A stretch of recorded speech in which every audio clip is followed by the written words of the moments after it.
Hi everyone, I'm Avni Raja. Over the next couple of hours, we're going to take you through the budget announcements.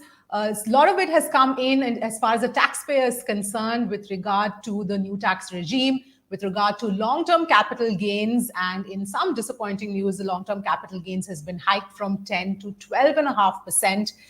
Some other announcements have also come in which impact your wallets. So what we're going to try and do is over the next couple of hours, we'll have a whole host of experts who will join us and who will try and break it down what finance minister has said, and most importantly, how all of that is going to impact your wallets, your investments, and your money. So let's start off. We've got a host of guests joining us who are with us at this point in time. First up, we've got Vishal Dhawan from Plan Ahead Wealth Advisors. Vishal, thanks so much for joining in. First off, your biggest takeaways from the budget. What do you think has been the biggest in terms of the impact on taxpayers? So thank you for having me. So I think the biggest thing has clearly been this whole, conversion of a lot of what was being talked about into actual implementation. And I think there's clearly simplification that seems to be the path forward. You can see how capital gains, though perceived a little negatively because it's gone up a little bit, is actually going down the path of simplification because you now have standard definitions of long term and short term. You have rates that are getting standardized. You have indexation that is getting sort of removed. So I think it makes it much simpler for taxpayers to compute what their actual tax is, and therefore avoid errors that come simply because people are misinformed. The second big thing is clearly the fact that there is an intent to try to put a little bit more money into the hands of taxpayers through some of the tax reductions that have happened, and very, very focused around the new tax regime. I think the intent has been there to actually get people to move, towards a new tax regime. And in every budget, you're continuously seeing that, one more step being taken. For example, the standard deduction increase from 50,000 to 75,000 is only available under the new tax regime. And lastly, I think there continues to be focus on moving investors thinking longer term rather than shorter term. So you are seeing some increases in rates on ST on FNO. You are seeing short-term tax rates being increased on capital gains. You are seeing in-place deductions getting better tax breaks to save towards your longer-term retirement. So I think there are broadly three big themes that we are carrying away from the budget. Right. Kanan Bell is also joining in. Kanan, thank you for joining us as well. Your takeaways from the budget, because obviously, like Vishal was saying, there is a clear attempt to, on one hand, try and curb the speculative, aspect which the market has really overheated over the past few months. And the other hand, it is to try and sort of give people more money in hand, which we're seeing with a hike in the standard deduction, a rejig of the tax slabs of the new scheme, though. Right. So, Avni, thanks for having me. So I'll just give my, candid feedback about the budget, especially as far as the equity markets are concerned. You see, when in 2004 STT was announced, it was announced as a replacement of in exchange of the long-term capital gains tax. Now we have both at an increasing rate in this budget, right? So that seems a little unfair to me personally. And second, if you look at the capital gains tax on real estate transactions as well. So if you look at the plight of people whose projects were stuck and they had been paying interest and all of the capital would have eroded to a significant level, but they would have taken the benefit of indexation and saved themselves today when the properties have finally, after IBC and a lot of other initiatives, come in their control.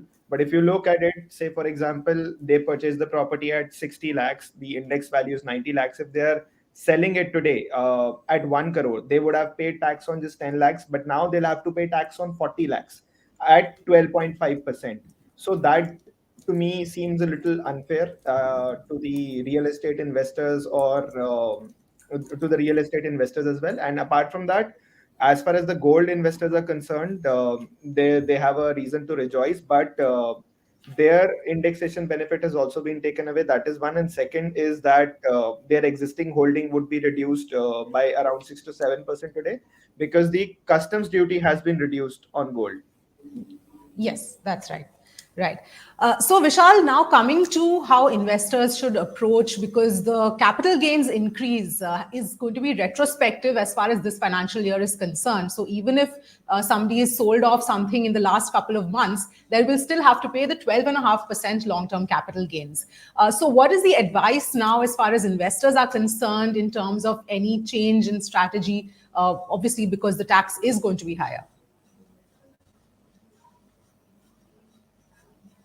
It seems reasonably clear from the fine print that tax is going to come on a prospective basis for all transactions that happen July 23rd onwards. So unless an investor has done something this morning before the budget, I don't think there is a retrospective tax that really applies. Having said that, it is a important thing to sort of distinguish what really happens in equity. So I think the government has always held a view that equity markets are a place for capital formation, and it's a way for creating long-term wealth for investors. And I think anything that happened which was shorter term was largely looked upon as speculative activity. Either if you bought positions in futures and options, or you even bought and traded stocks or mutual funds, which was happening quite significantly.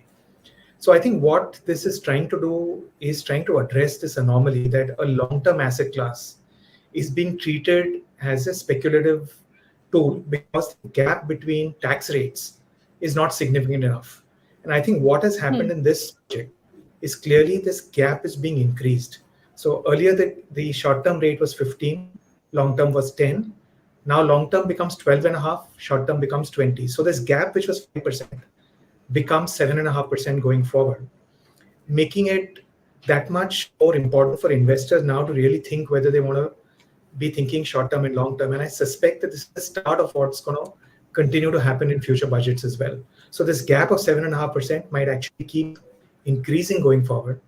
And therefore, equity as a vehicle will now truly start to get looked upon, at least as a 1 year vehicle. Ideally, even 1 year is not good enough as far as equities as an asset class is concerned, but at least that journey has begun.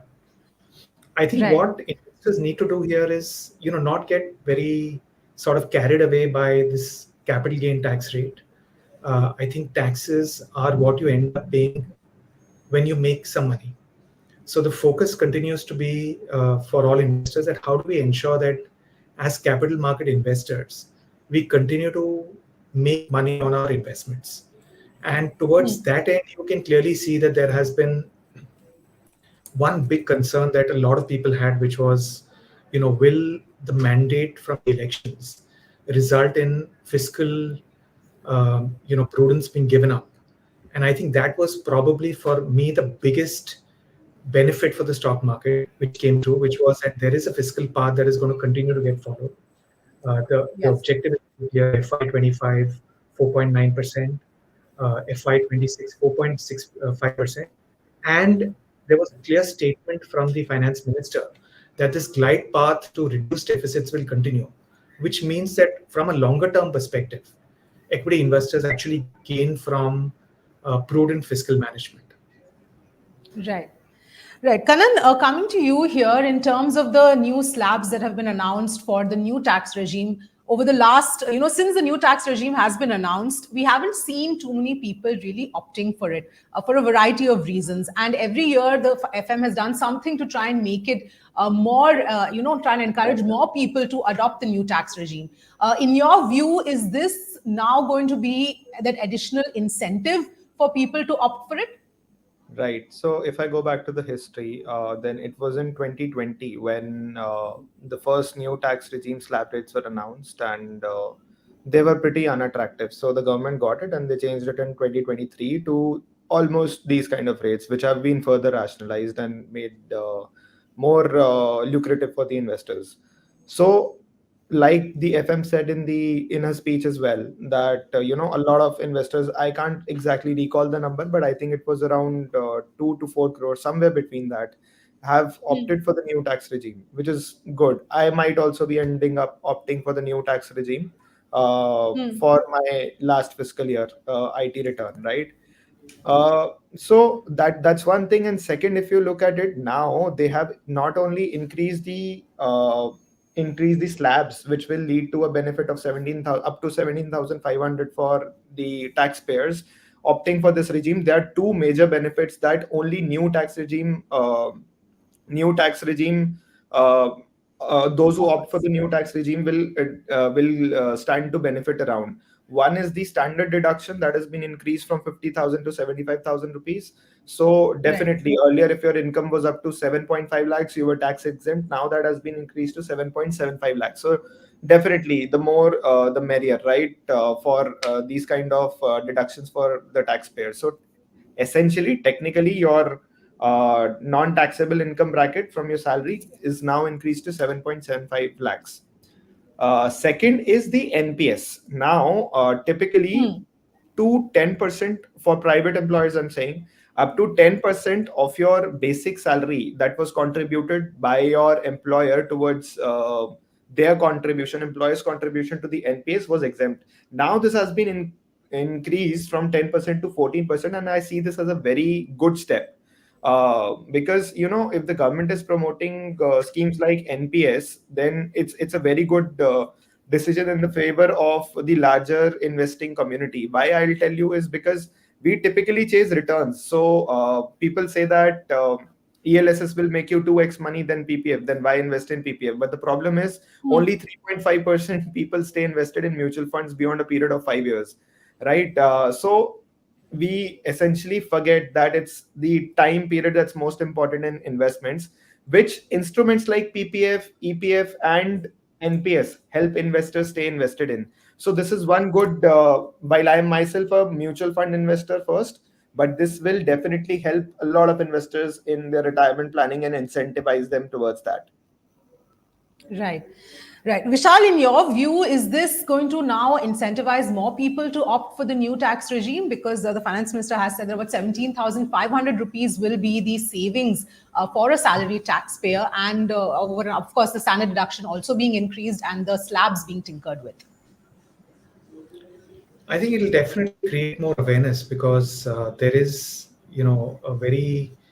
We still think that not enough people are aware of, the fact that there are two tax regimes that they sort of need to opt for. And of course, last year itself, they've sort of created a default tax regime from this year onwards. So I think there is every step being taken. It's going to be a gradual process, but I think more and more people are going to opt for the new tax regime, or at least very seriously think about it if they don't have a lot of other deductions that they are taking advantage of. The one other thing that I think comes as a default sort of action is that there has been a lot of focus around job creation, and you can see a lot of announcements around that space, from education incentives to internships to giving benefits to first-time employees to employers, etc. And ultimately, the more number of people who come into the workforce, the better it is for actually income creation. And therefore, a lot of these people will consume, will have savings, will opt for tax regimes, will invest. So I think some of the larger term implications of this are very, very significant. And therefore, I would say that tracking how this whole chain works, where you get MSMEs to hire more people, they go out, get higher incomes, then they go out and consume, they go out and save, they go out and invest, they do all of that, is probably what really long-term growth will come from, and where really long-term growth will come from. So I think the new tax regime needs to be looked at in the context of this new taxpayer also coming in the future. This combination is a great combination. Right.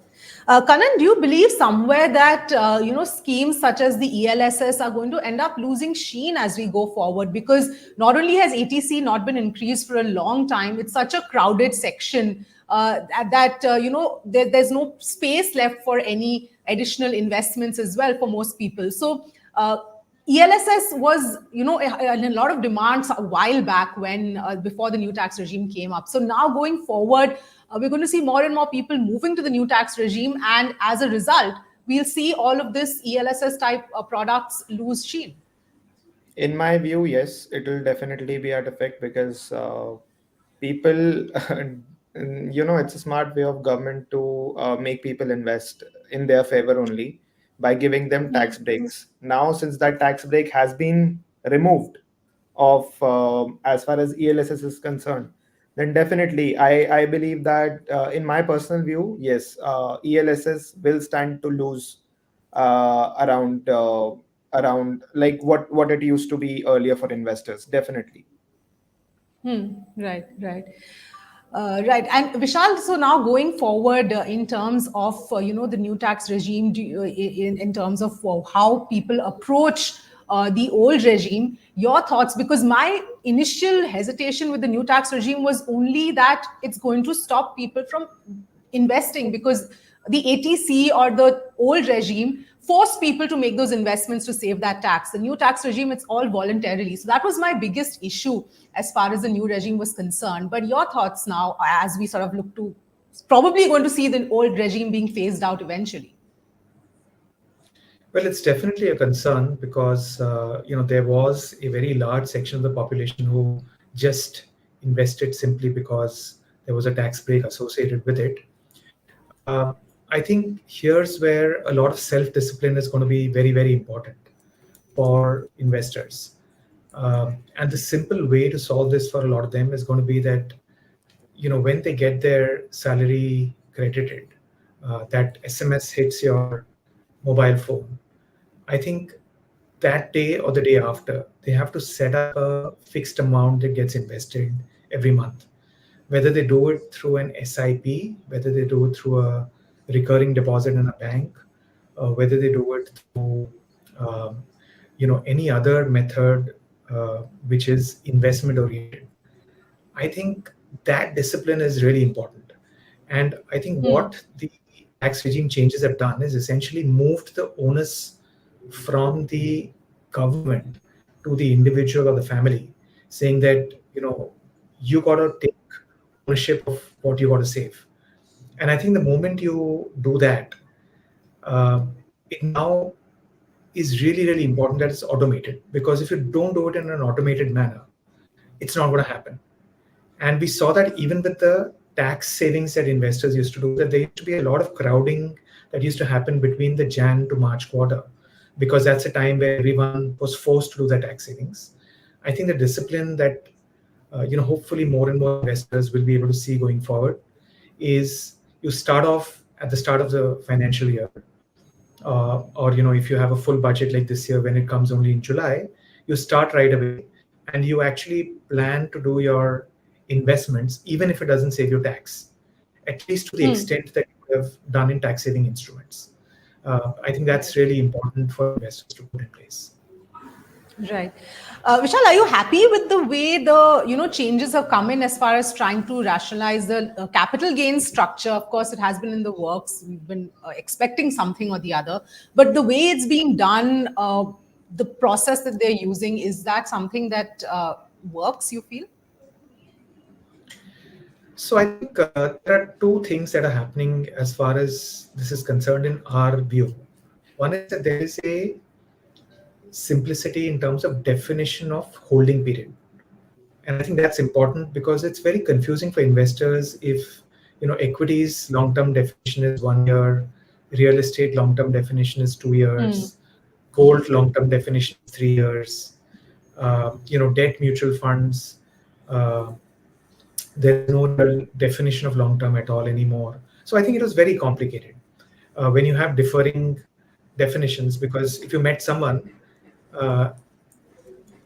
you didn't know how to answer that question unless you got deeper into detail.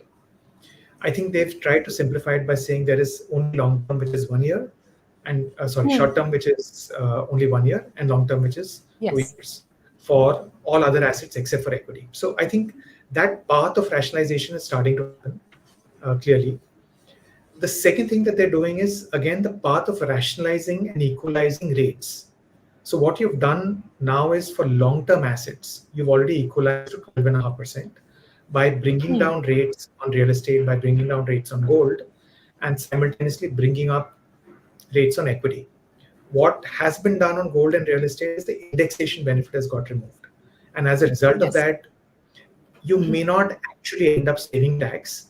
Depending on when you bought those assets, you could actually end up paying more tax than what you paid earlier, or maybe equal tax or less tax. So that depends on when you invested in these assets. At least it's again getting simplified to become one rate. And last but not the Right. least, what you're also doing is you're saying that I do want to try to increase the differential in tax rates between short term and long term as well. So therefore, for a lot of investors who are especially in higher tax brackets, that difference, which is there, and even those who are in lower tax brackets, is an important determinant on how they act. And I think what you're doing is messaging coming out from some of these is actually saying that, hey, why don't I promote longer term investing by making the difference, for example, 7.5% between short term and long term against 5% that it was earlier.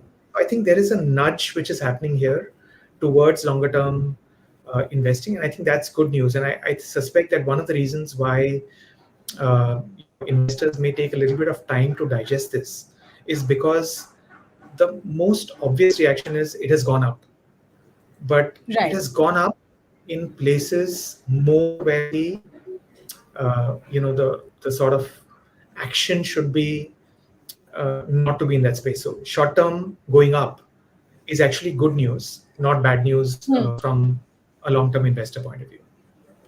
Right. And the long-term capital gains, the exemption limit has also been hiked from 1 lakh to 1.25 lakh. So clearly, they're trying to protect that, it's a small taxpayer, so as not to have him bear the burden of, the higher tax rate as well. Absolutely. I think that's an important point that they're not taking away exemption limits completely. They are trying to sort of increase that a little bit.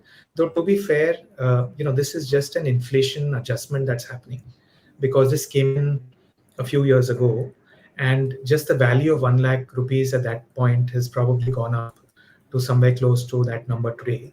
But yeah, I think investors will take what they get at this particular point. All right, Vishal, we leave it there. Thank you so much for taking the time and breaking that down for us.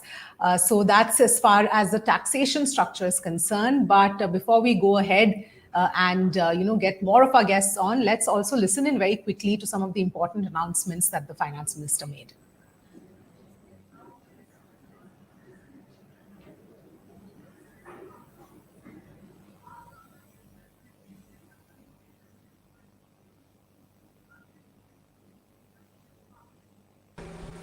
Employment and investment. I have a few proposals to put investment and foster employment. First of all, to bolster the Indian startup ecosystem, boost the entrepreneurial spirit, and to support innovation, I propose to abolish the so-called angel tax for all classes of investors.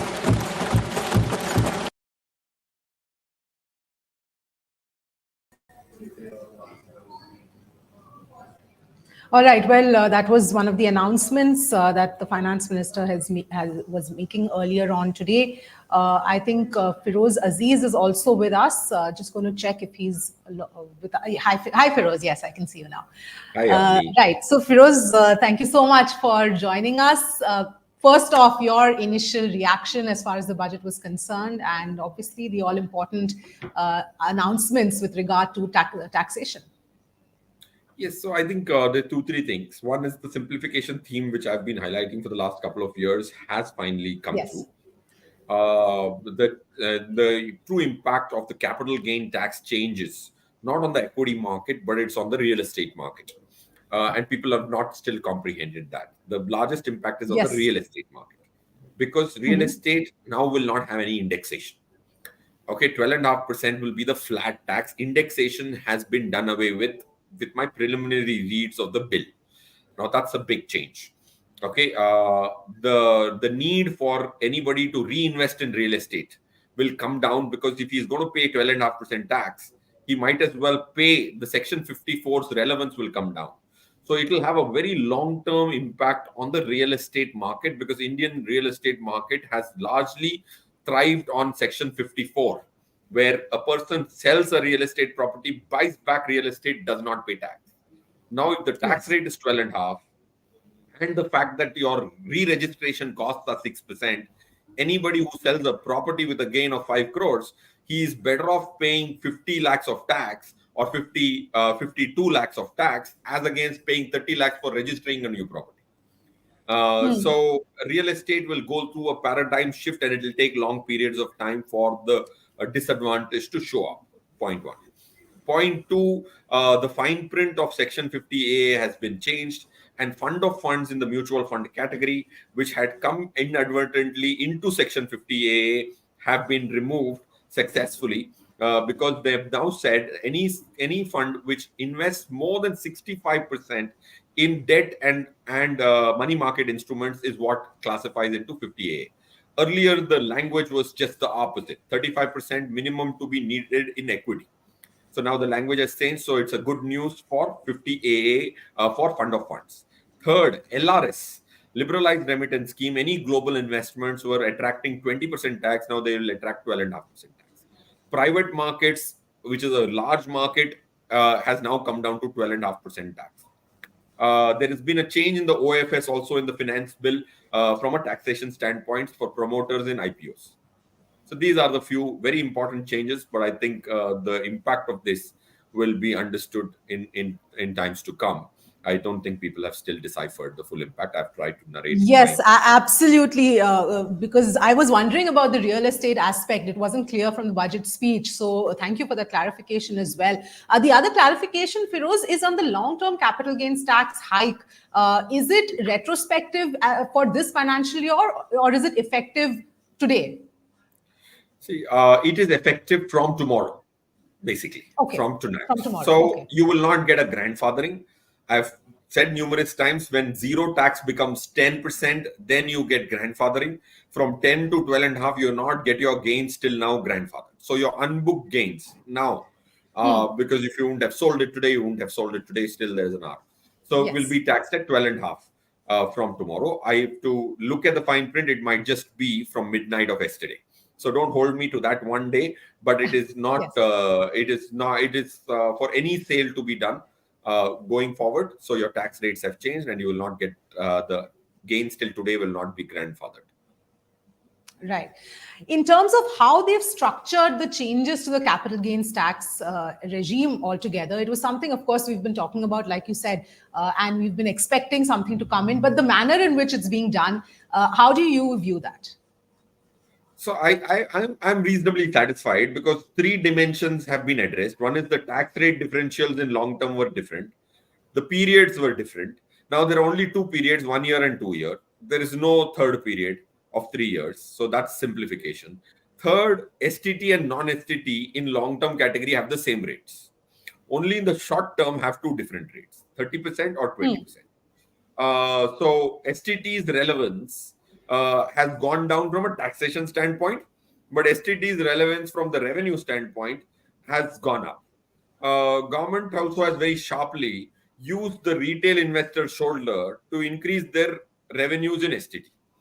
STT change of 0.12, 0.125 to 0.2% does not impact a retail investor's transactions. For a few rupees, he's not going to be a deterrent. It will not be a deterrent for him to come. But the income increase of 50-60% in the STT category, I think, is a little unfair way of taking the money, especially given the fact that STT was introduced when capital gain tax was not there. Now you're increasing long-term capital gain tax and increasing the other instrument which you brought in when you brought that to zero. So both of them increasing is illogical. And retail, if you wanted to actually solve for retail participation in FNO, STT is the last thing which a retail guy is worried about for his lot. To buy one Nifty and sell one Nifty in futures, the cost was 3 rupees. Now it is 4.3 rupees for one Nifty. Right. Of course, you have a lot of 50 or 75. but that's insignificant amounts. 50, 60 rupees will not be a deterrent for a retail participation for one lot of buying and selling futures. Right. Firoz, the other aspect is with regard to, the comments that have been coming in both from the center, from the finance minister, from SEBI, about how they are not too happy with the way people have been trading, with the valuations in the market. SEBI raised that flag as well. So obviously, this seems like they're trying to sort of bring the heat down as far as the market is concerned. But do you think that's going to have any impact? Because at the end of the day, from 10 to 12.5% is not that much. Yes, it's not that much, and it does not impact large participants because they've moved that 1 lakh exemption to 1,25,000, Yes. which is also a reasonable change, 25% change, because that was introduced in 2018. I would like it to have seen it at 1.5, 2 lakhs, because Indian households have funded the country's fiscal deficit for decades, and they have not made money in their portfolios. Foreigners have made money out of Indian equities more than the Indians have made out of Indian equities. So you should incentivize Indians now to participate in the India growth story by not buying PPF, EPF, bonds, insurance, and you should incentivize them. I think incentive of just a 25,000 increase is a little disappointing, but I think the market is definitely not going to react. There is also a positive sentiment to simplification, and especially private markets. I think that also has a large sentiment impact. If a promoter was selling in private equity, he was getting taxed 20 plus surcharge. Now he's going to be taxed 12.5 plus surcharge. That will bring in a lot of foreign investment, and people will be able to ready to sell their unlisted businesses to foreign investment. So capital formation in businesses which are in the unlisted space is going to happen. So there is a positive tinge also to that 12.5, which is the private market capital formation becomes so much good. So if capital is formed, then there will be more listed companies in the future which will come into listing, not because of the tax gain of the OFS, but because of its need of to raise primary capital as against secondary capital. Right. So on the road ahead, Firoz, because elections are over, now budget is over. So all of these big events are now done and dusted, and we are left with where we are as far as valuations are concerned, as far as the market is concerned. So what's the strategy? What's the advice for investors? See, I personally think that like I had said yesterday, if the budget is not too bad, the market will hold up. The budget is not bad at all because the capital expenditure has been kept intact. The fiscal deficit, fiscal consolidation is clearly there, and 4.9 and 4.5 target for the next year as a percentage of GDP is great. I think the revenue estimates are again underestimated. So I think the 4.5 next year number is quite not so ambitious as it looks optically. So I personally think it's a good budget. It's a good budget without too much bad news. The market has to hold up. There is a lakh and a quarter, 1,25,000 crores of cash sitting in DIIs, which was 80,000 crores. So there's 55,000 crores of cash to be deployed. The SIP numbers will keep coming in because that's not coming in on the back of past performance. It's coming on the back of discipline this time around. So I think markets valuations have been re-rated, and not momentarily so. Some people have been expecting corrections for ages, and when I spoke to them, they said the markets are at 25, 24, 500. So when I asked them what is the earnings of Nifty, they've not tracked the absolute earnings of Nifty. The earnings of Nifty has come to 1,048 last year. Okay, everybody looks at growth of earnings, but the absolute value of earnings was 960 was our estimate for last year. It is 1,048. That's 8% more, 9% more than the aggressive estimate we had. So from 819 rupees earning of Nifty, we have reached almost 140, 150 rupees. So that's a earnings jump equal to the price jump of Nifty. So everybody is looking at the price jump in 1 year, but they're not looking at the earnings jump being equal in rupee terms as a percentage. Right. And also, Firoz, there has been a lot of focus and emphasis on jobs, skilling. That was very evident from the speech and the outlay and the schemes that have been announced. Obviously, jobs has been one biggest issue as far as India is concerned. Do you think this is going to go some way, at least to some extent, address those issues? See, I personally think yes, it will. I'm glad that they're bringing the elephant in the room to the fore. I think is very heartening. But I personally think on most of these items, it is not about the budget speech narrative. It is about the implementation of the same. because you can have the most pessimistic implementation with an optimistic tonality when you're presenting, and you might feel that everything will be done, but there's so many items which relatively might not be better than last year, but you can still make us, or I would believe that it's better. So I would say I would wait and watch on that space, because the budget speech does not speak of how effective the implementation would be, how effective will be the improvement in the implementation. But I'm happy that it was brought up front, and I think that's half battle won. Yes, absolutely. And finally, Feroz, in terms of what you're recommending in terms of advice for investors on their portfolio construction, allocation between gold, equities, debt, etc., and real estate, of course, any changes there? Because, like you said, real estate has seen a big change. Gold is now, of course, going to get cheaper. Yes, gold is going to get cheaper. Gold's taxation is going to be a little better, because it's going to be taxed at 12.5 instead of 20 plus, of course, without indexation. Now, coming back to allocation, I have been negative on residential metro real estate for the last 10 years. And we've analyzed 1,278 properties in the last few months and calculated the compounded return on those residential properties across the city, across 27 different cities, and which are owned by our clients. The return is only 8%. So real estate, residential real estate over long periods of time is not able to produce double-digit return. If any investor sits down and takes an Excel sheet and calculates for his own property, which he has been living on or he has rented out, what is the IRR, he or she will be surprised that it will not be double-digit. Optically, it look like double-digit. It's not double-digit. Avni, I would urge you to do that exercise over a weekend. So real estate, I would say 0 for the next. Residential metro real estate is what I'm talking about. Commercial and plots, if you have the capability or the size for commercial or the capability to buy farmland, change purpose, that's a separate story altogether. So residential metro real estate, where you see fancy builder presentations and get lured to buy it, that will not give you double-digit return. That's point one on real estate. Gold, I think India has enough gold. I think it's time to financialize our gold. And sovereign gold bond gives you an edge over the other physical gold by 3-4% per annum because of the interest and the capital gain exemption. So move gold first, convert your coins and bars, not ornaments, of course, to sovereign gold bonds. That's on the gold. On equity, we have been very clear that equity should be 60% or 55 to 65% of long-term monies, and 35% should be in structure products, which we recommend, which have a risk which is significantly lower than Nifty, but the returns are closer to Nifty and above.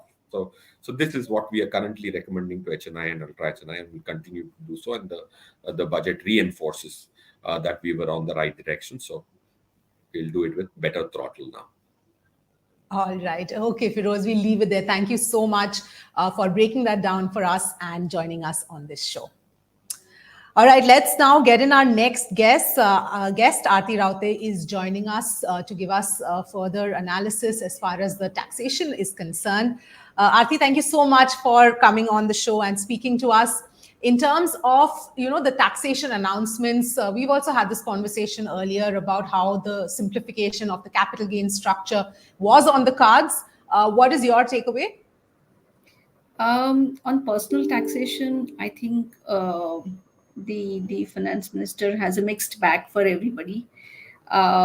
We actually saw a lot of concerns, a lot of anticipation from viewers and taxpayers, and this budget has something in it for everybody. The focus of the government in the FM speech has been primarily around skilling, women empowerment, and generation of employment for people. The government schemes have also been announced in terms of employment-linked incentives. But specifically for personal taxation, I think the people were expecting a bit more. First of all, there has been no changes in the tax rates or any kind of tax breaks given for people opting for the old tax regime. This clearly indicates that the government is not encouraging anybody to go in for the old tax regime going forward. In the simplified tax regime, in fact, there have been two announcements. One is there have been tweaks in the tax slabs, which have been announced. And the second thing is that the standard deduction has been enhanced from 50,000 to 75,000 for people. The expectation of people was that this would go on to a lakh, but unfortunately, the finance minister has stopped it at 75,000. So, with the combination of these two things, there is a tax saving for people who opt the simplified tax regime of around 17,500. So that's the saving that people will get from opting for the simplified tax regime. There are further few announcements. I think the most significant announcement, which would impact a lot of people having overseas assets, is around the reporting for financial assets. Quite a bit of stir in the past 1 year, where even for a very, very small amount of income which goes unreported, overseas income that goes unreported, overseas asset which is not reported, there is a direct penalty of 10 lakh rupees. And to some extent, there was a lot of noise around this, and which is where now the finance minister has put in a threshold of 20 lakhs, asset value of 20 lakhs, which is there. So that is a relief for many people. One long standing demand of most people, salaried people, was that please let us adjust the tax collected at source against my salary tax withholding, and that the FM has agreed to. So now we can have a credit of TCS also adjusted against tax withholding. Otherwise, people were just waiting for the refunds if they had no advance tax to pay. Another small amendment is in respect of contributions to new pension scheme. So that can people can contribute now up to 14%. This is just to bring people at par with government employees. Again, this is possible only if you are opting for the new pensions, simplified tax regime, and not if you are opting for the old tax regime. I'll pause a bit here, and maybe if you have questions. Yes, yes. So on the capital gains structure in terms of simplification, what is your sense? Is this the right way to go? It's probably not being done in one go. They will do it step by step. But as a beginning towards simplification of the entire capital gains structure, what is your sense? I think this is a welcome change. Definitely not to the extent what people were expecting, what the taxpayers were expecting, but still it is a good start. Um, this was long overdue. People were getting confused in terms of assessing firstly their gains, because they had no way. A common taxpayer is not so well versed with the type of securities and how they are investing in the marketplace, how much time is they are holding the asset. So difference in the tax rates or difference in the period of holding to determine whether income is long term or short term, whether the indexation can be applied or not. Even residency used to play a role. So I think to a certain extent, the finance minister has taken a step forward in trying to ease at least some issues for the taxpayer. Also, of course, enhancing the limit even by a minuscule 25,000 is going to be good. So I would say at least it's a good start. Right. The other aspect in terms of the impact for real estate, can you shed some light on that? Because that wasn't clearly mentioned in the budget speech, but from what I understand, it's going to have a negative impact on real estate. So I think you're referring to an amendment which says that, okay, a lot of people dealing in property, where they were renting out a lot of property earlier, and they were offering that property as income from profits and gains of business and profession. Now there is a clear mandate that going forward it should be taxed as income from house property only. This has to be looked into a bit further, because there are several businesses who operate in this fashion, where they're offering this income, rental income per se, as income from business and profession. So to a certain extent, we will have to look into it much more deeper here. I have not yet seen the fine print, so to that extent, we will just have to evaluate this. Right. On the old tax regime, of course, there were a lot of people who were hoping for changes to come, but felt that it's not going to come in, especially the ATC benefit being extended, etc., because the government is pushing people towards a new tax regime. With these changes that have come in today, do you believe it is now incentive enough for a big chunk of people to start moving towards a new tax regime, because people have not really adopted the new regime since it was launched as much as the government would have liked? See, today, if we see, there is a sizable amount of people still, opting for the old tax regime, and the reason for that is very clear. There is a sizable amount of benefit coming from a house rent allowance. Many people who are renting premises, staying in rented premises, they see a sizable amount of tax reduction from salary. The second benefit could be in terms of your ATC. You could have housing loans, you could have education loans.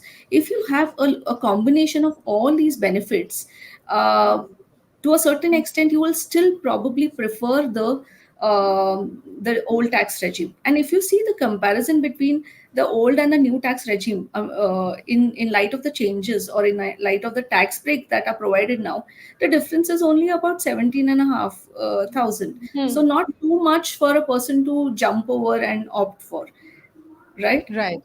So a lot of these benefits under ATC, they are not one-time benefits. They are recurring. Yes. Like if you start a premium, you have to pay it over a period of time. If you are contributing to PPF, you will pay it recurringly for a sizable amount of time. And looking at these aspects, I would say maybe a few people could make a change, but for most it might not make a change. All right, Aarti, we'll leave it there. Thank you so much for joining us and breaking that down for us. Well, that was the lowdown as far as the taxation implication is concerned. Some of those important changes being announced there on taxation. Before we go ahead, let's cut across to some of the important announcements that were made by the finance minister.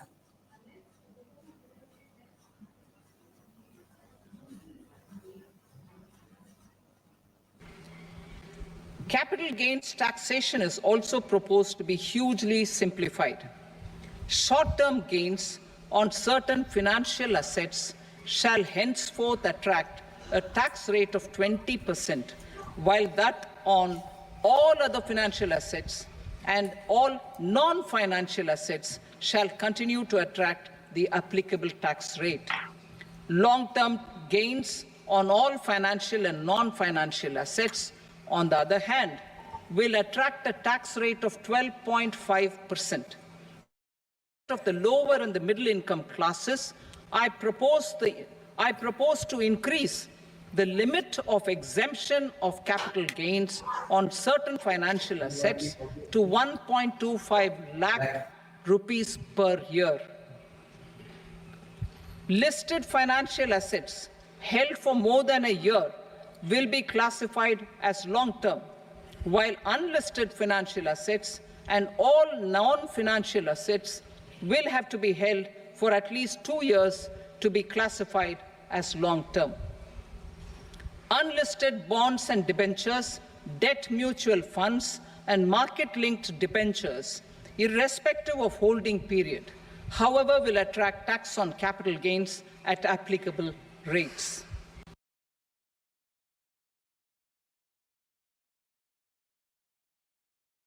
Which is the larger picture, the economy, where we're headed.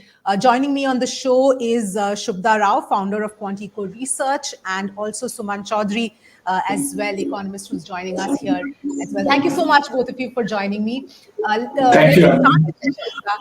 In terms of your biggest takeaway, because for me the most important part today was the focus and the emphasis on jobs.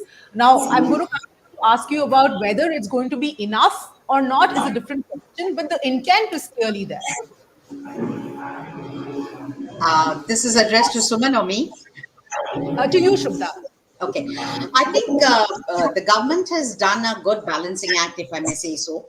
Has been in a redistributive mode, if I could add that. There seems to be some discomfort in terms of overeating in the capital markets. So therefore, the capital gains tax has been, hikes have been imposed. But how have the proceeds been utilized? I would think if you look at the themes that the government had been highlighting right from interim budget and the post-election narrative, the focus was on formalization of employment, youth, skilling, rural development. All of this, to my mind, has been taken care of more than adequately by not just increasing the allocations towards rural, towards agri, towards other infrastructure, keeping headline capex intact, but all this within the fiscal consolidation theme of keeping the fiscal deficit well under control. So that is the reason I use the word very carefully, that of redistribution, in terms of highlighting higher expenditure on Manrega, for instance. It's higher than what was announced in interim budget. So there has been a focus on the key pillars that the government had been highlighting right through last 6 to 10 months in the run up to the budget. Right. Suman, your first takeaways as far as the big numbers and the announcements made on the economy front?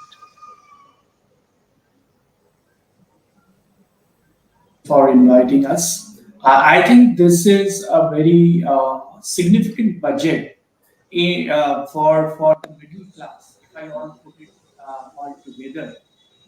If I think Shubhada just alluded to the incentives being provided for employment generation across all the sectors, and particularly manufacturing sector. I think it's a huge thing, and hopefully this can be successfully implemented, because it can give jobs to, as the finance minister estimated, to more than 2 crore youths in the country. So surely that's a positive, and that's also something which can drive consumption over the long term, because as more people get employed and more people are having income, definitely will be positive to drive consumption. This is apart from the fact that some tax slabs have been tweaked under the new tax regime, which is going to lead to some kind of savings, can go up to 17,500, and that is likely to spur consumption to some extent. So, in my opinion, this is a pro-middle class, slightly pro-consumption budget. And also along with it, I think the messaging on fiscal consolidation is very significant. As you know, that they had put a number of 5.1% the fiscal deficit for 2024-25 in the interim budget. That finance minister has brought down by 20 basis points to 4.9%. I think it's very, it reflects the commitment towards fiscal consolidation. And also it has been said that there will be an effort to bring it down to below 4.5% next year, that is FY26. So I think that's good news for the bond market over the slightly longer term.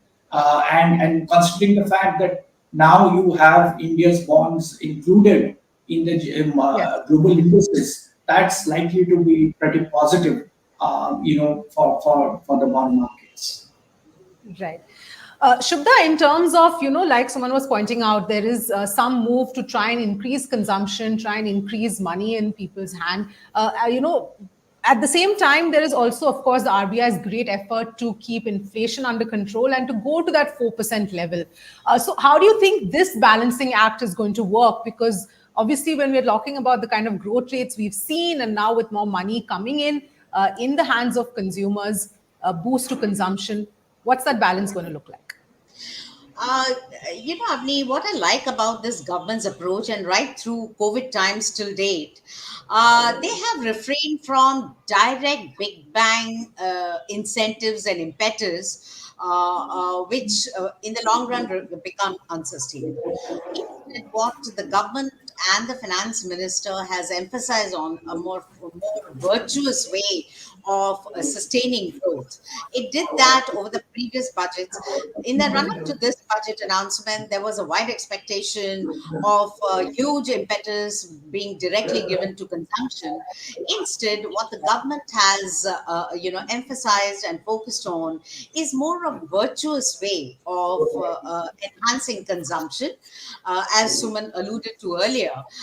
Increasing formalization of employment, improving some bit of income in hand of the taxpayers, not in a very big bang manner, but in a small, incremental manner. But more importantly, creating a job environment which is more feasible, plausible, and it gives a flavor and tone of work in progress over the next 4 to 5 years towards the agenda of Viksit Bharat, changing the contours in the rural economy, emphasizing on elements like Awas Yojana or MSME dispensation, creating job opportunities. To me, these are crucial elements of putting in place a more sustainable design of growth rather than Right. just cutting taxes, carte blanche, and incentivizing direct consumption, which can, to some extent, build some inflationary pressures. As you rightly said, RBI has been trying to navigate the inflation closer to its target, which will happen over the next 18 months or so. But having said so, it is important that a more sustainable design of growth and inflation balance is arrived at. Agriculture impetus Right. is one I look at as a positive. So overall, the theme that I would like to put in one word for this budget is a more distributive budget with fiscal consolidation as the underlying theme. Yes. So that also means, Shubda, that the any rate cut potential, which was already, some way away, is going to further get pushed back. We were of the view that the rate cut could come sometime in the quarter of October, December. Unfortunately, the food price inflation still remains very firm, and monsoon progress has not been equitable in terms of spatial distribution. We still see a large number of regions in deficit, which, while as of now have not impacted the Kharif sowing. In fact, Kharif sowing has gotten better, but the progress of monsoon year after over the next 45 days will remain. Progress and performance will be very crucial to keep the food supplies, outlook in a positive zone. As of now, we are not raising the alarm bell significantly, but monsoon is one that we will have to keep watch. The reason I harp on monsoon is because in the overall inflation dynamics, core inflation remains well within range. While it may have bottomed out, it may see an upside, but not a dramatic flare up. We also see a range bound movement in the fuel price contribution to headline inflation. The concern continued to remain on agriculture and food, particularly perishables and so on, to which the government supply side policies, actions will go a long way. And RBI would then have headroom to cut rates. But in nutshell, if you ask me, where are the rates headed and at what time? I would think October, December. We have stretched it from October to the October, December quarter window because Fed will also be watched, closely Yes. as to what they do in the September policy, whether they actually effect a rate cut as the market is beginning to anticipate. Right. We need to look at Jackson Hole and other kind of commentaries. But overall, I think growth inflation balance from a macro perspective seems to be in a sweet spot. Right. Suman, do you agree with that? Do you think that over the next few months is enough to bring the inflation sustainably to that 4% level, which is the RBI's target? Because Governor time and again has made it amply clear that it's not going to be before that he cuts rates. Right. So yeah, I think there is an expectation and a valid expectation that food inflation will moderate. We have seen the monsoon progressing. I agree with Shubhada that there are certain distribution concerns on the monsoon. But if you look at the overall deficit numbers on rainfall, I think they are very modest. I think overall distribution, especially in South and Western India, has been pretty good. Still, there are some pockets where rainfall is still not adequate, and the numbers of sowing are very comforting. So I think there is a very significant possibility of food inflation moderating. But the question is, when will we see lower numbers? It may not happen so much in the second quarter. Although yes, there is a base factor which will help in the second quarter. But by third quarter, possibly we are going to see the benefit of lower food inflation. So therefore, any action on rate cuts will have to wait. And probably, in my mind, I think there is a likelihood it may happen in the third quarter, but there is also a likelihood it might get postponed to the fourth quarter. So yeah, but one thing I wanted to mention, Avni, here is you have to see what the government is doing to address the issue of food inflation. Because we all know that it is not so much in the hands of RBI, but it has, the fiscal policies are to work towards that. So if you look at some of the measures, more longer term measures that the government has talked about, in this, number one, they have talked about higher yielding seeds, climate resistant varieties of crops that they're talking about, which can address the issue of supply. They're talking about being self-sufficient in pulses and oilseeds, giving more focus to it. In fact, the sowing on all this have increased substantially in the current year. Third, they're talking about improving the supply chain in vegetables. And we all know where vegetable inflation had gone in the last 1 or 2 months. So clearly, government is also taking some steps to address this structural issue of food inflation. All right, we'll leave it there. Thank you very much, Shubhda and Suman, for joining us and breaking that down for us. All right, let's now move on to understand a little bit about the impact on the stock market, because obviously the knee-jerk reaction as far as the markets were concerned was negative to especially the hiking of the long-term capital gains. But over the long term, what now can we expect going forward? Amrish Baliga is joining me here on the show. Amrish, if my voice is reaching you, thank you so much for taking the time out and speaking to us. Your thoughts, because I think a hike in capital gains tax was not what too many people were expecting. The status quo was more what was being expected at this point in time. But your thoughts? No, I mean, clearly we didn't expect meddling with the rates as far as the capital gains is concerned. So that came as a negative surprise for the market. I mean, although we were expecting something for the F&O side of the market, which is the speculative side of the market, we were expecting some increase in taxes. So that came in terms of STT, which was fine to a certain extent. But capital gains increase was surely not expected. So that is sort of negative for the markets.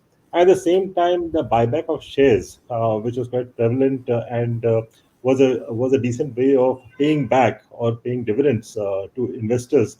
I think that route will be closed from 1st of October. So that's the other one which is a negative for the markets.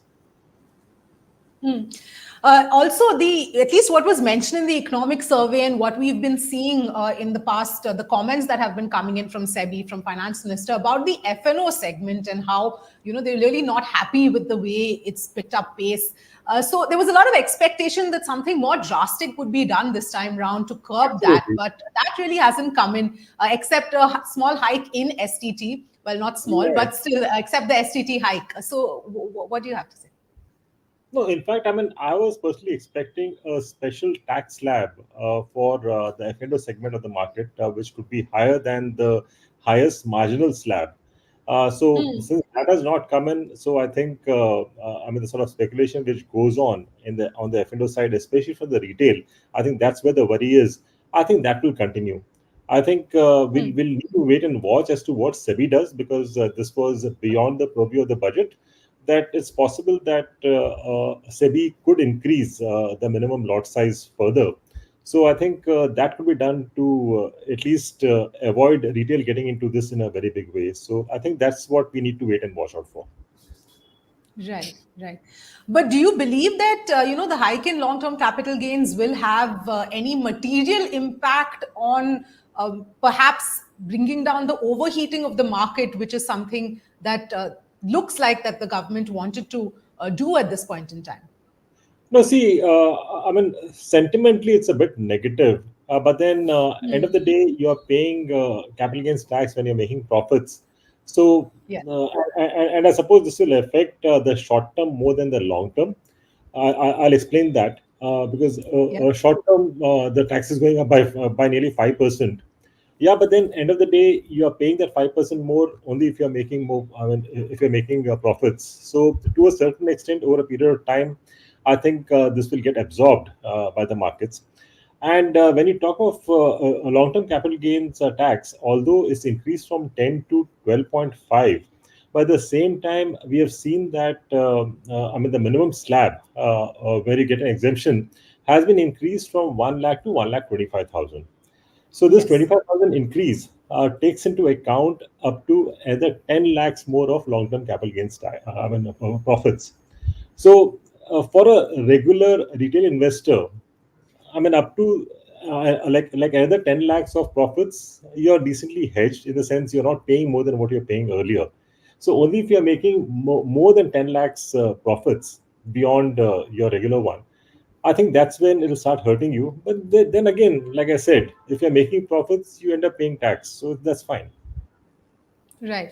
Amrish, what is your own sense, this fear that SEBI has, the government has talked about with regard to FNO, the way people are getting into FNO, and a lot of people, of course, are making losses. But at the end of the day, should the government be doing things to reduce that? Because it is a free country. People can trade and do things that they want to do out of their choice. They've been given all the information. So should there be regulatory intervention in something like this, or should there just be awareness as an effort to tell people the negative impact of this and then leave it to them to decide? No, see, when you're talking of free country and end of the day, you're putting your own money, you should be allowed to do whatever you feel like. By the same time, as a regulator, as a government, I think it becomes your duty to at least course correct people who are possibly going on the wrong track. So, to a certain extent, yes, I think there needs to be decent amount of education, information available on this, and at least push it through. Down the pipe to most of the retail investors. So that at least they don't invest in F&O and continue making losses like what they've been doing in the past. But then you really can't use a regulatory channel to stop someone from doing it, because, like I said, it's their money. They can do whatever they feel like. Yes. So now going forward, Amrish, we've seen the elections are over, budget's over, all of that is done and dusted with. What is your outlook going forward? See, I think this budget was more from a long-term perspective for the economy than playing to the gallery and especially the markets. So, because of which we have seen that if you look at the various provisions, clearly, I think the focus was rural, the focus was farm, the youth especially, and especially on the employment perspective. Because if you look at the like the population of India, I think we have more than 65% of the people who are less than 35 years of age. So clearly, I think employment is of prime importance, because the demographic dividend which we talk about is actually a double-edged sword. If you are able to employ the youth gainfully, then it ends up as a huge increase in consumption going ahead, and which is good for the economy. But at the same time, if you're not able to provide them the right opportunities to be gainfully employed at this point of time, that can lead to social issues going ahead. So I think that's I think of prime importance, and which is what I think the government and this budget has rightly done, is focus on youth and employment. And the other thing which they have done also is, to a certain extent, bring some relief to the middle class, especially the salaried class. So at least there is more cash in hand as far as they are concerned, because whatever said and done, the inflation, the real inflation at the ground level is more than what is officially being announced. And if you look at the fiscal prudence, thankfully that has still continued, and the fiscal deficit is less than what was envisaged in the budget in February this year. And if you're looking at the fiscal deficit estimated next year, still better, 4.5%. So overall, from that point of view, I think it's been a decent budget. Right. And Amrish, going forward, what would be your advice for investors, perhaps new investors who are waiting for these big events to get out of the way and then sort of look at starting either their SIPs or entering equity markets at this stage at these valuations? What is your advice? Valuations, no doubt, is expensive at this point of time. I mean, if you look at the Nifty valuations, which is, I'm talking of the large caps and the blue chips, that is still decently higher than, the average. I mean, it's currently at about 23, 24 times against an average of about 18 times. But then if you look at certain pockets, especially some of the mid cap and the small caps, I think the valuations have gone through the roof. If you look at the defense space, which has been in vogue for the last 18 months, I mean, if we talk about 4 years back, we used to find it difficult convincing people to buy it at 7x to 10x P. I'm not talking of anything else, 7 to 10x P. Today, people are willing to buy the same stocks at 10x revenue. So just imagine as to how the valuations have gone through the roof. So I think, when you're investing for long term, don't try and time the markets, which is the age-old saying. But then at the same time, I think you should be careful in picking up the sectors where you should be investing in.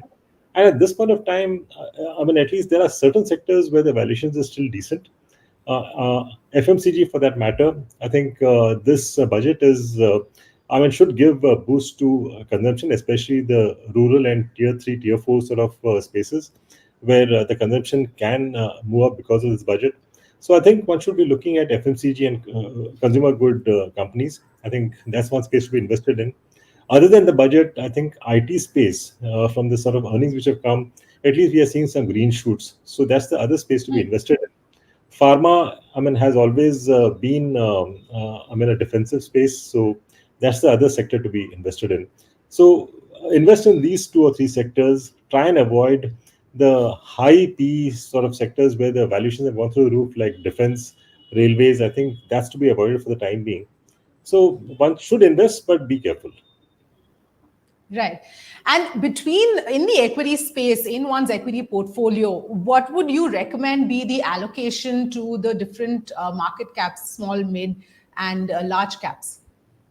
So generally, the sort of the segmentation should be like 60% in large caps. I mean, if you're not a very sort of a risky investor, then 60% in the large caps, about 25-30% in the mid caps, and 10 to 15% in the small cap. But for the time being, I would say whatever is there in the small cap and mid cap, at least the small cap book out to a large extent, mid caps book out to at least about 40-50%. And when it comes to the large caps, possibly one can hold on, but maybe book about 10 to 15% there. So overall, I would suggest that one should have about 25-30% in cash at this point of time in the portfolio. Right. And Amrish, any thoughts on gold? Because obviously gold, the customs duty coming down is going to make gold much, much cheaper. And to me, it also seems somewhere that the government is incentivizing people to maybe move away from the FNO kind of trading and perhaps put a bit more in gold because it is technically safer. No, that's true. I mean, see, gold, if you're talking of long term, I mean, that's an asset class which is the safest. And I think one should have an allocation of about 5% to the gold portfolio, 5 to 10%, depending on your comfort level. And with this today's cut in customs duty, I think the damage is already done. I think gold prices have corrected to a decent extent. Don't see it correcting too much further from here because of this. But at the same time, if you look at the long-term gold chart, I mean the way the gold prices move, I mean it moves in a certain amount of time. It moves up sharply, and then it stays constant for a decently long time, or it corrects a bit. So I think we have reached a level where it has shot up quite sharply if you see the last 6 to 8 months. And now I think the period has started where possibly it will move more sideways, or possibly, some sort of a correction from here. So I really will not suggest someone to buy gold right now if you're looking at the next possibly 1 or 2 years. I would possibly wait for the next 9 to 12 months to buy gold from a longer term perspective. But right now, it doesn't make sense to invest in gold and just wait and see it holding where it is. Right. And finally, Amrish, just wanted another word from you on the real estate aspect, because from what I understand, real estate is going to be quite deeply impacted. The indexation benefit is been taken away. So your sense? Yeah, but then see, nowadays what we see mostly is that people are buying into real estate, basically for their own use than from an investment perspective. So the indexation benefits going away surely affects the investment demand. But like I said, what we see nowadays is the demand more for your own use, the end user demand. So I don't see a major negative impact of out of this, but yes, I think sentimentally it would be negative. All right, Amrish, we'll leave it there. Thank you so much for taking the Thank you. time and speaking to us. Well, on that note, that was Amrish Bariga, who was breaking down the impact as far as the markets are concerned, the advice for investors as well. Before we go ahead, let's listen into some of the announcements the finance minister made earlier. 3 crore additional houses under the PM Awas Yojana in rural and urban areas in the country have been announced, for which the necessary allocations are being made. Urban housing under the PM Awas Yojana, Urban 2.0, housing needs of 1 crore urban poor and middle-class families will be addressed with an investment of 10 lakh crore rupees. This will include the central assistance of 2.2 lakh crore rupees in the next 5 years. A provision of interest subsidy to facilitate loans at affordable rates is also envisaged. All right. Well, that was as far as what the FM said. Let's now turn our attention to the real estate sector. If I'm not wrong, I think Prashant Thakur is joining us from Anarock. Prashant, if my voice is reaching you, your takeaways for the real estate sector. Hi, Avni. So overall, I think a lot was expected by the industry from this budget. Unfortunately, few of the demands have been unmet. But if you have to look at the brighter side, I think this is a positive budget if we take into account that affordable housing was slipping from a very long time. So, the 10 lakh crores allocation for Pradhan Mantri Awas Yojana Urban is definitely a big plus for, housing demands for urban poor in the tier 1 cities. And if you look at the overall tone of the budget, which is towards increasing employment generation in the rural areas, skilling employment, and also if you look at the massive spend on infrastructure, which definitely has a rub-off effect on the residential real estate, is key positive takeaways from the budget. And if you look at other asset classes of real estate in terms of logistic and industrial parks, I think there has been a positive announcement on that front also. So in a nutshell, a good budget for affordable housing, but if you take into account the increase of long-term capital gain tax with removal of indexation benefit is slightly negative for the investor point of view, and also has some kind of slightly negative impact on the sentiments when it comes for overall real estate.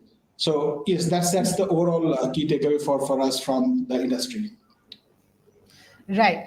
So going forward, Prashant, how do you sort of see the real estate sector adjusting to these few changes, like you pointed out, as far as indexation, etc., is concerned? Because on the luxury housing side, we've seen the demand rise, and it seems, especially in few cities, there seems to be no end to that. So what is your sense?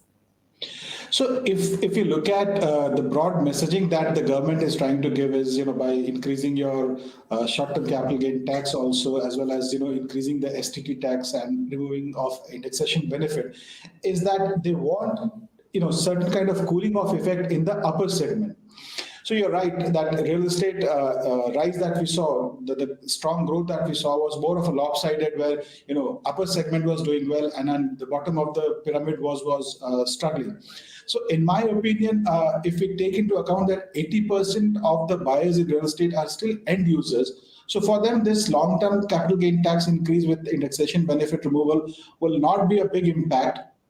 But the 20% of the investor, which also are important element for the ecosystem, will have some kind of negative impact. So from sentiment point of view, I think it is definitely going to impact further price increase. We might see a reduced participation of investors, which structurally is good for the industry, but I think will not be a big sentiment booster. Because see, what happens is that in real estate, the fear of missing out plays a big factor when a person is thinking of buying a house. If I see that prices are going to increase, or let's say if I see an environment where the prices are appreciating, people tend to buy because they really kind of like to see their underlying asset growing in terms of capital value. In absence of a very strong roadmap or indicator for price increase, the end user also might think to take a pause. So overall, it will have some kind of impact. But again, as I said, that 80% of the home buyers are end user. If there is some kind of moderation in price, I think the volume would make up for the negative that we're talking about. Right. And Prashant, the big question that most people are always asking is, where are property prices headed? What's your own sense, if we talk first about the metros? And then, of course, the tier 2 cities as well. So I think post-COVID, we have seen a huge run-up in terms of prices. Almost all the tier 1 cities that we actively track have seen a price increase of 25 to 30%, which is quite phenomenal. And if you talk about the price rise in the last 5 years, it has been almost 50 to 55%. So somewhere the prices have reached a stage where any further appreciation might dent the demand. So I think going forward, we might see moderation in prices. I'm not saying that the prices will come down, but the further increase from here is highly unlikely. It would be, very moderate in terms of 1% or 2% going forward. Because we are already talking about a very high base, and plus whatever announcement was made, we'll see some kind of reduction in investor participation. So from here, the further run up in the price is kind of not very viable, I would say. But in nutshell, I think it will be good for a long-term momentum, because that's where your end user will start to participate, and the volumes will drive the overall growth. Right. And this entire spike we are seeing, this demand in luxury housing, especially in certain pockets and certain metros, is where we're seeing the spike. Do you think that's something that's sustainable? What's causing that kind of demand? And do you see that really tapering off? See, first of all, I think if you go back to a couple of years, luxury was actually struggling. It's only after COVID abated, and then you saw a resurgence, and it was because of multiple factors, where people were upgrading to bigger houses, right? And also the wealth creation effect was also coming into play. The top segment of the pyramid, I think they saw their wealth increase in terms of overall wealth increase during COVID rather than dipping down. And if you see, the stock market also have been doing phenomenally well. So that's when it was a rebalancing of portfolio these ultra HNIs were doing. Going forward, I would see that this would start to stabilize because it cannot happen that only the top segment of the real estate is driving the entire volume. So somewhere it was a short-lived phenomenon, but going forward, you'll see more or less participation from upper segment and budget segment. And then, of course, in certain pockets like South Bombay, your luxury prices will tend to go up because of scarcity of land parcel.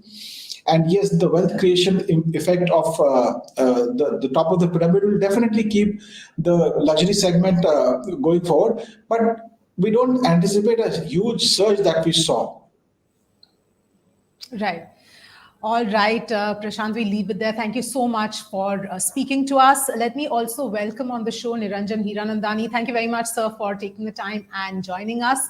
If my voice is reaching you, your sense as far as the budget is concerned, not much specifically announced for the housing sector, so to speak, except the PM Awas Yojana, and the negative impact with regard to the indexation being taken away in the entire capital gains restructuring. So, Avni, let's look at it differently. Number one, affordable housing had a huge setback in the last 1 year. Yes. And that sector was really suffering, partly because the interest rate by RBI had gone up. So when home loans were at 6.5%, they are now 8.5 to 8.7%, maybe even 9% in some cases. So a large number of people who could afford an EMI for an affordable home could not afford it. Number two, the PMAY scheme, the earlier one, got exhausted in August, September last year. So there was no availability of any interest subvention, which was there. Now this has sought to be brought back. Not only is it brought back, but now we are talking about 11 lakh crores of rupees to be put into the housing sector. So I think that's a big comeback, much bigger than what anybody had anticipated. So I think that's an issue which is there.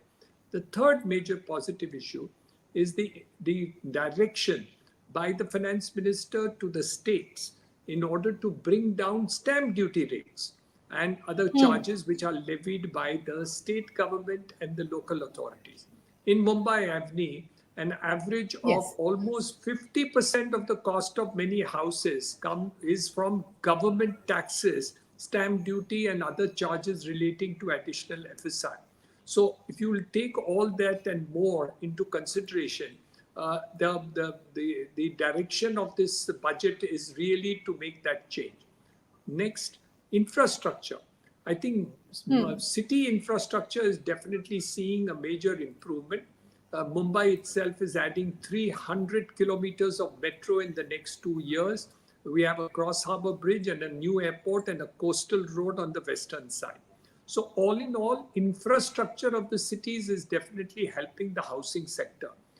The other very important thing is the idea of skill training. We have not been able to get skilled workers for the love of money. In the last couple of years, I wanted 100 skilled workers. I wouldn't get 20, 25 of them.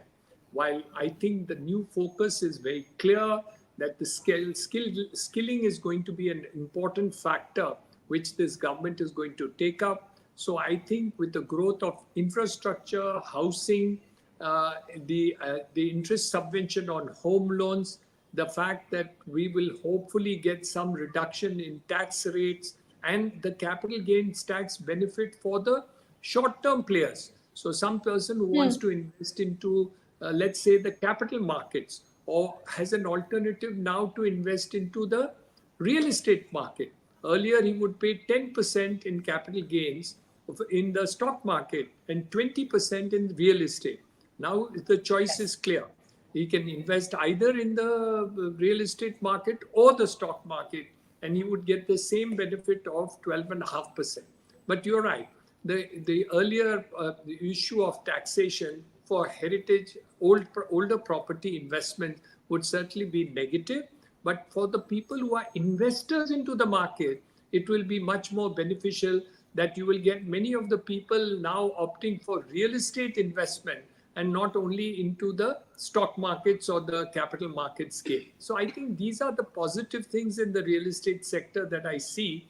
Others, of course, are issues which we will have to see as we read the fine print of the law in terms of how these interpretations are going to be executed. Right. Mr. Hiranandani, you spoke about the jobs and the intent to ensure skilling and all these schemes that have been announced. While, like you said, yes, the intent is very clear that that is a big focus area, a priority of the government. But my question to you, is this enough? Is this going to be sufficient to address this big issue that has always been hanging over the country with regard to jobs? I don't know whether it's enough, but it's certainly a good start. Today, a lot of people who go for formal education in the colleges and schools in the normal system end up being jobless because no jobs are available. But if they get into the skilling system, I can assure you that the jobs are plenty and growing tremendously with infrastructure and all these things happening. So I think at least the direction is correct. How much and more do we need? We don't know. Earlier, when the first PMAY scheme came up, when they said 1 crore houses for the country, the whole country said it was too many, which they are planned to construct and give benefit for housing. But ultimately, now we have found that it is not enough. We are going to do 1 crore houses. And remember one thing, 50% of the population of Mumbai, the richest city in India, is still having 50% of the population living in jhopatpattis or slums. So we have a long way to go in terms of housing sector to be improved and all that. And of course, the last one, which is rental housing, we've been asking for facilities in that for a long time. Now we have got a first look at it, wherein they have given a benefit for rental housing in the PPP mode for industrial workers to be done in the dormitory mode. Now, why only industrial workers and not other workers in the IT sector or other sectors? And why not for co-living? Why not for education? And why not for other normal rental housing? So I think rental housing, probably they've taken first step into the water, and probably hopefully next year or any time in between, they will certainly look at it and say that we will expand it into the other sector, as the industry has been demanding for a long period of time. Yes, absolutely, Mr. Hiranandani. Let me also welcome Anuj Puri, who is with us here on the show as well. Anuj, thank you so much for joining us. Your thoughts as far as this budget was concerned, we were just chatting with Mr. Hiranandani as well, in terms of it's been a bit of both as far good news and bad news as far as real estate is concerned.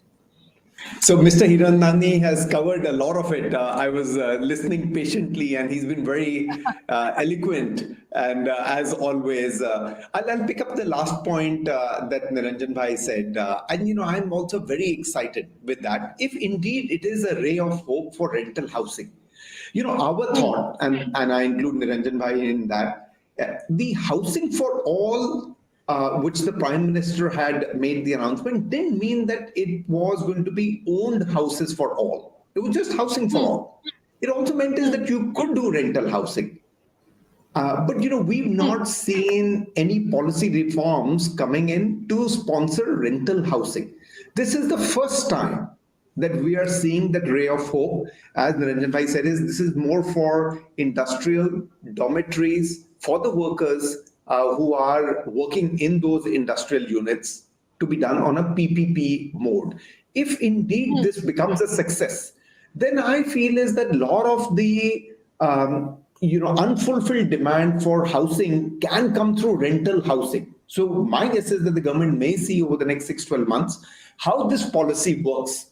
They've started perhaps small with the industrial factory worker dormitories, but if it works well, then why not in Bombay rental housing for people like us to be, there is middle class population to remain in there, maybe affordable housing guys to do that. So I'm very excited to see is that if there is more to be read in that over the next 6 to 12 months, where rental housing can become a real game for the real estate sector. Second, I would say is on the affordable housing. Again, Niranjan Bhai was absolutely correct. Is at the time when PMAY said is that 1 crore houses, we thought, oh my God, 1 crore houses. I mean, that you look at it, how beautifully they executed. Physically, it is up. People are living in there. And today, another 10 lakh crores for the affordable housing in urban areas has been announced. And that means 1 crore more additional units under PMAY. That to me is another big news. We had thought that there will be further tax exemptions on the home loan. Interest that is paid, but we didn't see that happening. On the reverse, we saw that the long-term capital gain, got up, which is not the best of the things for the real estate industry. Again, 2.5% is not a big thing because it's gone from 10 to 12.5. But what is something that we will need to read in the fine print is whether the indexation. What does it mean that there is no indexation? Does it mean that you have to, only be allowed to deduct what your purchase price was? I mean, that will be a huge dampener. So we will need to see is that how does that reflect? And lastly, there was a huge amount of support given on infrastructure development, industrial development, which I thought was very nice to be able to sponsor not only job growth, but also to be able to bring in more real estate occupiers, more real estate developers, more real estate investors into the industrial and the warehousing sector. Right. So, Anu, just on that point, because even I was trying to figure out, what this means, the indexation being taken away means for the real estate space. And from what I'm being told is because real estate won't have any indexation, 12.5% will be the flat tax rate. And anybody who invests in real estate, for them, they'll have to pay that irrespective of whether or not they're buying. So then they'll have to pay that tax. And then if they're buying, once again, they'll have to pay the registration costs. So it is going to become quite a difficult affair in terms of the cost of, selling of one house and buying another one. So I guess the people will not be encouraged to do that unless there is a very good reason. Yeah, and Avni, we will need to see how the fine print really reads is because what used to happen is that on the indexation was that the inflation rate was added. So, for example, I bought a house at 10 lakh and I'm selling it at 1 crore. There was an indexation on 10 lakh, which was the inflation rate, and hence I'll be able to index it. So I didn't have to necessarily pay on the capital appreciation of 90 lakhs. That 10 lakh through the indexation would become, say, 25, 30 lakh rupees, and hence I had to pay on 70 or 75 lakhs. That's what we really want to see when it says no indexation means what? That it is going to be flat at 10 lakh rupees only, so you pay at 90 lakh and there is no inflation adjusted on your purchase price, which will become a big dampener. Right. Mr. Hiranandani, would you like to come in here in terms of course, we need to look at the fine print really, but your thoughts on what this impact could be? I think it will be positive in the investor market. The investor market is going to really boom into real estate because of the long-term capital gains tax and this being in the capital markets being equal. So I think I'm looking at that in a very positive way. Another aspect which I would like to cover is the fact that land records are going to be digitalized and done. What has happened is I bought properties 10 years ago. I suddenly find that the title to the property is messed up because the title documents are not clear, the digital maps are not clear, revenue records are not clear. Now the government is coming up under the Finance Ministry's guidelines, is going to say that they're going to digitize the entire country, revenue records of the rural areas and urban areas. I think this is a big story. A lot of people were afraid to invest into many places because the title documents were bullshit. I mean, you couldn't rely for them for atoms. And a lot of people have suffered by putting in money into properties where the titles have then proved to be untrue. I think the statement that it's going to be digitized with GI mapping and other things is a big story that has actually not been highlighted. And I think it'll be very important to see that the titles to these properties are clear. And the last I would like to talk about is employment. I think underlying talk on employment is very important. You see, we are talking about social security in many forms, but look at the employment focus, whether it is in the growth of housing, whether growth of infrastructure, growth of textiles, the growth of tourism. These are all sectors where the multiplier effect in terms of employment is huge. Today, the unemployment part of it will vanish if they can actually skill the people in these 4 sectors or 5 sectors. And you will find that we'll not only make up for the unemployment which is there, but actually see more people to get into employment. So I think this focus on skilling is a very important focus. Earlier, we used to talk about colleges. Today, half the students who come out of colleges don't get employment. But those who come out of skilling sectors are actually sought for. So I think a balance between higher education and skilling is going to become very important in terms of the future. And I think that is what the government is trying to speak about through the budget also. Right. Anuj, before I let you go, I want to get your view slightly on a tangential, topic, is this demand that we are seeing on luxury housing. And we've spoken about this in the past as well. Affordable housing not doing really well and luxury housing really booming. And even over the past few months, it has seen a huge boom, especially in certain pockets. What is your own sense of this demand? Is this sustainable? So, Avni, it seems to be still sustaining pretty well, in particularly in Bombay market, and I would say is in a smaller way in Delhi. Delhi is largely with DLF or maybe 1 or 2 other guys that demand is. In Bombay, it seems to be holding up very well. And the good thing is, Avni, these are all end users. When I look at the profile of the buyers who are buying it, these are people who made money on the stock market or in their respective businesses, or these are CEOs of companies and they've had units or ESOPs and they've been able to dilute those ESOPs. So clearly the demand continues to pretty much hold in the Bombay market on the luxury. But again, Avni, I must say this is a phenomena which is like 70% Bombay, maybe 20% Delhi and 10% Bangalore, and full stop. Really nowhere else this luxury. So it may not be misunderstood that luxury across India is doing well. It is largely Bombay led by Delhi, then Delhi, and then, to a smaller way, Bangalore. All right, Anuj, I'm going to let you go. I know you have another appointment to get to. But Mr. Hiranandani, if I can just come to you on the same point, any thoughts that you have to share? Because for our viewers, obviously, one question that keeps cropping up is where are real estate prices headed? So your thoughts on that as well. Well, the wealth of the nation is going up. A large number of sectors, the rich are getting richer, the middle class is getting richer, and the poverty-laden people are becoming less poor, and less people are poor now anymore. All this is indicated by the economic survey. So obviously, each of the segments are going to see a growth, the luxury, the mid-segment, and the affordable segment.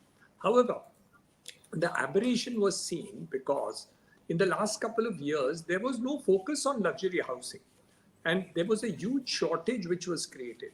Now what has happened is luxury housing construction in terms of redevelopment of housing in western suburbs, in South Mumbai, mid suburbs is taking place by a large quantity. Once the numbers go up, you will definitely see the situation. However, my view is that the country is getting richer, that if GDP continues to go at 8% and then grow to 10%, obviously there'll be more wealthy people in the country. And that may be focused just now, as Anuj has said, in cities like Mumbai, Delhi, and Bangalore. But let me tell you that there are lots of other people who are rich in other cities, but the thing has not caught up yet. I've seen in Hyderabad where people are selling 10,000 and 12,000 square feet size flats. Large flats and apartments are taking place in Hyderabad. So it's not that the wealth is not getting spread. It is. And my view is that you're going to see many, many more wealthy people in the next decade. A lot of people moving from the lower middle class to middle class to upper middle class, and upper middle class to wealthy people. And this is happening across the board, which is fantastic for the country. So this aberration is there, yes, Avni, but I don't think it's sustainable. It's going to change, and all the other sectors will also pick up in the near future. I assure you, you'll see that in the next 1 year. All right, Mr. Hiranandani, we'll leave it there. Thank you so much for taking the time out and breaking that down for us. And let's quickly recap what the finance minister said. Listen in.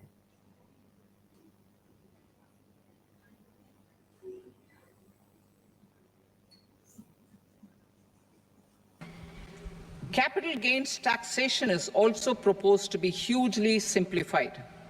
Short-term gains on certain financial assets shall henceforth attract a tax rate of 20%, while that on all other financial assets and all non-financial assets shall continue to attract the applicable tax rate. Long-term gains on all financial and non-financial assets, on the other hand, will attract a tax rate of 12.5%. For the benefit of the lower and the middle income classes, I propose to increase the limit of exemption of capital gains on certain financial assets to 1.25 lakh rupees per year. Listed financial assets held for more than a year will be classified as long-term, while unlisted financial assets and all non-financial assets will have to be held for at least 2 years to be classified as long-term. Unlisted bonds and debentures, debt mutual funds, and market-linked debentures, irrespective of holding period, however, will attract tax on capital gains at applicable rates.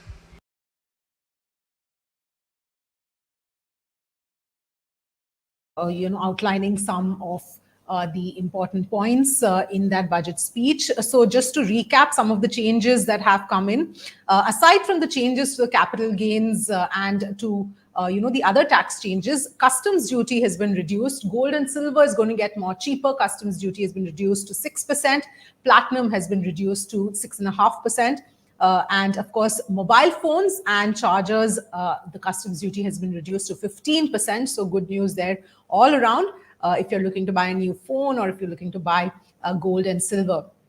On the other aspects, another important good news for startups that's come in is angel tax has been abolished for all classes of investors. And of course, this applies for startups, especially because this has been a long-standing demand of the startup industry to abolish angel tax. So this might give some relief, especially when new funding is concerned for these startups. On the other hand, STT for F&O has been increased to some extent. This is, of course, something on this was expected because as far as F&O trading is concerned, the government has made very clear that they're not happy with the extent of F&O trading which is being done, the way retail investors are getting into that. The economic survey also categorically talks about the effects, the harmful effects of that and how people can stand to lose a lot of money. So perhaps the government is trying to see whether this can deter people from actually doing a lot of F&O trading. In terms of the tax regimes, both the new and only the new tax regime has seen changes. No change coming in on the old tax regime. Now, this is also extremely important because it shows the intent of the government to incentivize people towards moving to the new tax regime and not the old tax regime. And what a lot of experts also believe is over the next few years, we are going to slowly see the old tax regime getting phased out. So the new tax regime standard deduction has been hiked from 50,000 to 75,000 rupees. And of course, there has been a tinkering with the slabs itself of the new tax regime. So 0 to 3 lakhs is 0. 3 lakhs to 7 lakhs is now 5%. This was 3 lakhs to 6 lakhs earlier. 7 to 10 lakhs is 10%. 10 to 12 is 15%. 12 to 15 lakhs is 20%. And above 15 lakh is 30%. So as far as the total savings are concerned, it's about 17,500 rupees savings in income tax for the salaried taxpayer. So that's as far as the taxation is concerned. But joining me now on the show is Nilesh Lele, President, Chamber for Advancement of Small and Medium Businesses. Thank you very much, Nilesh, for joining us. MSMEs has been in the past also, and even in this budget, has been one of the biggest focus areas as far as the government is concerned, as far as the budget speech also was concerned. What is your takeaways from what's been announced for the sector and the kind of benefit and impact it's going to have? Thank you very much for having me on the show. And first and foremost, I would like to thank our Finance Minister, Nirmala Sitharaman ji, as well as our Honorable Prime Minister for dishing out a lot of good SOPs for the MSMEs. I've listed out around 7-8 highlights of the budget, which will help MSMEs grow even further. And as we all know, MSMEs contribute more than 40% to the GDP, as well as more than 40% to the exports, and employs more than 11 crore or 110 million people across India. So it's a very important component of our industry as well as our society. So just to highlight some of the initiatives, there's going to be a self-financing guarantee fund under which up to 100 crore per applicant will be given to facilitate term loans for the MSMEs. I think it's a great initiative. The CGTMSE, or the Credit Guarantee Scheme, is going to also be used to facilitate term loans for MSMEs. Again, this is a welcome move. It has been in place for quite some time, and I know there's bigger push for banks to do that. New credit assessment models. A lot of public sector banks have been encouraged to set them up internally so that the credit lending, which is a big pain point for MSMEs, will be streamlined. The Mudra loans, again, the cap has been increased from 10 lakhs to 20 lakhs for people who have already repaid and have shown good track record. Trades, which is another great initiative launched a few years back, which is on the trades receivable, where you can do bill discounting of our invoices, which will again increase the credit availability and reduce the working capital cycle, is another great initiative where the platform is reducing its onboarding from 500 crore to 250 crore as a minimum requirement of turnover for the buyers. From the SIDBI, there are going to be more and more branches focusing on MSME clusters and giving out more MSME loans. Certain SOPs have also been given to the food industry, which is like very important to increase the farmers' income and value add for the agriculture. And so there are going to be more food irradiation units, which will help our seafood and spices and other export industries. There's a lot of budget allocation for the food quality and safety testing labs, again, which will help in increasing our exports. And creating e-commerce export hubs is another thing where, through the PPP model, a lot of these artisans across India can actually export their products globally. So once again, I would like to thank our Finance Minister as well as the complete cabinet and Honorable Prime Minister for dishing out a lot of good initiatives for the MSME industry. Right. Nilesh, what, according to you, at this point in time, are the biggest issues that are being faced by the, MSME companies at this point? And do you think that what has been announced so far addresses all of those issues, or is there scope for more to be done? So credit is probably the biggest challenge, availing loans, yes. Also working capital. That is the biggest challenge any MSME faces. And especially during COVID, the working capital cycles have almost doubled, or in cases tripled. So making credit easily available, be it through trades, where now your invoices, which typically get paid after 90 days, can be discounted and you can get the money in less than 5 days. So that is one thing. The CGTMSE or collateral-free loans are another great initiative, which will again help a lot of these MSMEs to prosper. And the second biggest challenge is getting market. Many MSMEs have great product, but they're not able to find the market for them. So through a lot of these initiatives, they will not just be able to find markets in India, but also markets abroad through the e-commerce hub or some of the other initiatives that have been launched in this budget. Right. And Mr. Lele, there are a lot of startups also which are, entering this particular space to make it easier for credit to be available to MSMEs, working as the liaison between the lender, the banks, and the MSME. How has all this changed the entire structure of the MSME industry? Because I've spoken to a lot of startups who have been working on this, and now, of course, with all of these announcements also coming in. So what is going to be the long-term impact on all of this put together for the industry? So there is a lot of overlap between the definition of a startup and an MSME per se. But traditionally, the MSMEs have grown or availed credit through banks, whereas startups have typically availed credit or funds through equity. So that is the key difference, how the whole startup versus MSME things have evolved in last 5 to 10 years in India. But bottom line remains the same, that you need to have the funds with you when you need them. And secondly, the product that you have needs to get market for it. So whether you are a startup, whether you are an MSME, or whether you are any industry for that matter, these two things are very, very important. And like I said, through today's budget, a lot of streamlining of on these two aspects, a lot of focus has been given on giving help to the MSMEs or the startups by giving easier credit, and also being able to achieve global market. All right, Nilesh, we'll leave it there. Thank you so much for joining us with your thoughts and explaining the impact on the MSME sector. Well, with that, it's a wrap on this special coverage, but do stay tuned to Business Hook, because we'll be getting you, specific impact of the budget.